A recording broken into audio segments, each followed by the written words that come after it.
Morning కాఫ్‌ని మనం ignore చేయటానికి వీల్లేదు. చాలా మందిలో ముఖ్యంగా షార్ట్ అవర్స్ ఆఫ్ నైట్ అంటాం. అంటే 2కి, 3కి, 4కి, కొంతమందికి 5కి ఇక తెల్లారుతా ఉంటే విపరీతంగా దగ్గు వస్తుంటది, తెమడ వస్తుంటది, ఆయాసం వస్తుంటది, దగ్గి వాంతి వస్తుంటది. ఇలాంటి వాళ్ళందరూ కూడా ఈ దగ్గుని నిర్లక్ష్యం చేయొద్దు.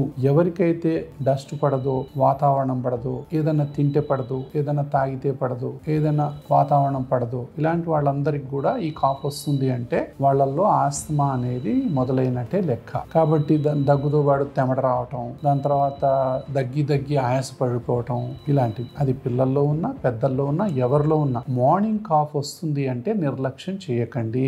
అది ఆస్తమాకు గుర్తు కావచ్చు. పెద్దవాళ్ళైతే కొంతమందిలో గుండె జబ్బుల్ని కూడా మనం రూల్ అవుట్ చేయాల్సినటువంటి అవసరం ఉంటుంది. కాబట్టి తగిన పరీక్షలు చేసిన తర్వాత, తగిన హిస్టరీ తీసుకున్న తర్వాత, తగిన డయాగ్నోస్ చేసిన తర్వాత, తగిన మందులు వాడినట్లయితే ఈ మార్నింగ్ కాఫ్ నుంచి మనం బయటపడేటటువంటి అవకాశాలు చాలా ఉంటాయి.